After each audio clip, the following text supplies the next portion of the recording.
Title: Connotation and Denotations. Level: Grade 10. Allotted time: 1 hour. Objectives: to be able to identify and use connotations and denotations, to be able to acquire knowledge from the lessons through engaging activities, to be able to enhance learners' for macro skills, to be able to enhance confidence and collaboration. Good morning, class. What a great beginning for every one of us. Just yesterday, we celebrated the New Year, and for sure, each one of you spent the holidays with your family, right? Oh yes, Paula, I see you raising your virtual hand. Well, that's good to hear, Pao. I wish I could stick to my New Year's resolution too, not to eat too much. Kidding aside.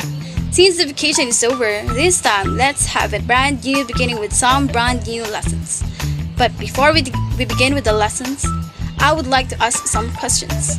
Have you experienced being misinterpreted by your friends because of the different meaning of a word? How do you try to explain your literal meaning against the meaning they think?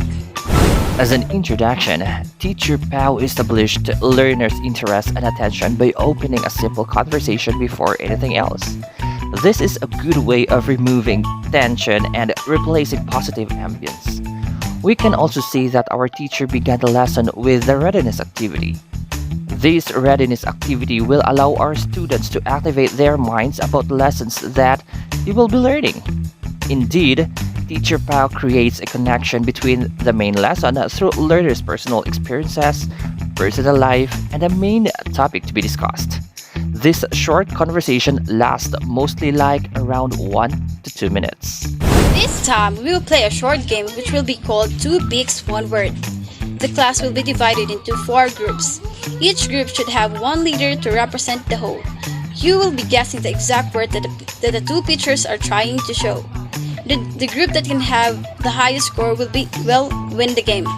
And please be reminded that this is a group activity, which means you will be working in collaboration.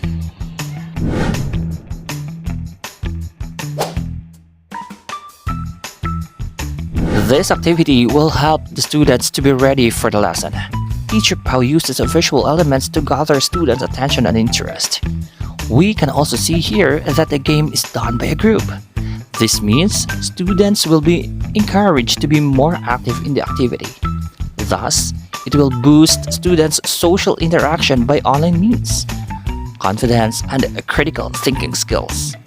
And for time allotment, we can have this for 5 minutes. I noticed that you're already mentally active. With that, I'll introduce you to the main topic for today. But I don't want to tell it directly. We'll watch a short video, and after that, you tell me what will be the possible title that we'll have for today. Are you ready? Now that we're done watching the video, I bet you've already figured out the title of today's lesson. Oh, I can see virtual hands raising now. The main lesson is a mixture of engaging motivation, technology integration, and interesting lesson itself.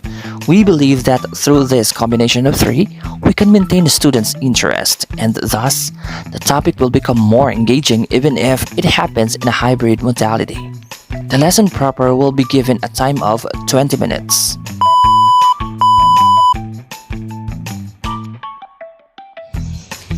This time, let's check your comprehension if you truly learned something from our discussion. We will have a brief activity. I will be showing on the screen some example sentences. Use the bold words to identify the meaning of the sentence, whether it will be in the connotative or denotative form. Oh, I see you're learning. This time, let's have the reverse process. I'll be showing some photos. Whatever you see in the image, use them in sentence depending on what mode is. This chalk talk activity will measure our learners' comprehension of the lesson that is being discussed. While on the other hand, the reverse chalk talk activity will test their critical thinking skills if they can use the learning in another way. We believe that through this activity, we will be able to check learners' knowledge if they fully absorb the lesson. Plus, we can support them if they do not understand something out from the lesson. This activity is good for 5 minutes. Since you already mastered connotations and denotation, this time, let's have a short quiz. I'll be showing you a poem entitled Roaches written by Peter Wilde. You may select at least 5 words for each connotative and denotative. Explain why they are considered so. 15 points for those who can perfect it. I will be given 15 minutes of time for you to finish the say work, okay? And by the way, I will be providing a Dropbox in MS Teams after this.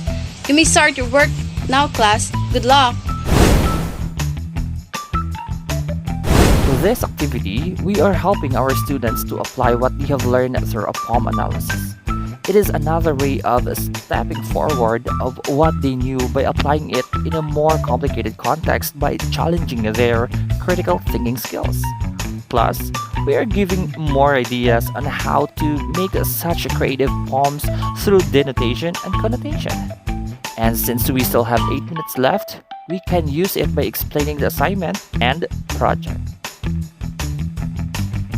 Since we still have more time, I will give you instructions for your third grading project. For this grading period, I will group you into 4 groups and I will be sending the name of the group in your group chat. This time, we will have a stage drama. Yes, you heard it right, dear.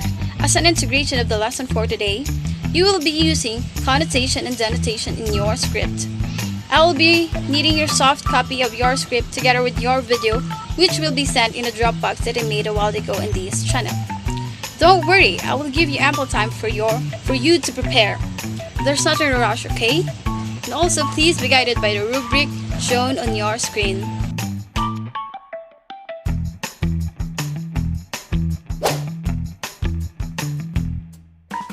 To top it all, this 1 hour class discussion is a full packed of learning and engaging activities which I and teacher Pao believe that these are essential factors in making the lesson effectively absorbed by our learners. As teachers, no matter what the learning modalities will be, we can always provide such meaningful learning experiences that our students will bring outside the 4 corners of the room, virtually or not. For sure, it will be a challenge for us, especially now that we are still under the safety measure of preventing the virus spread. But that does not mean it will fade out the burning fire of passion within us of providing knowledge for our students. Thus, we can always recreate or modify something to make things better for our students.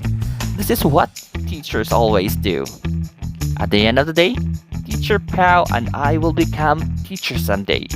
We don't know where we'll be destined, but one thing is for sure. Even if we will be called to teach in the most remote areas, we always have our passion in serving the best for our learners. Because we're teachers. Are there more questions? Silence means no, okay? That's all for today. Class dismissed. Aim high. Bye, class!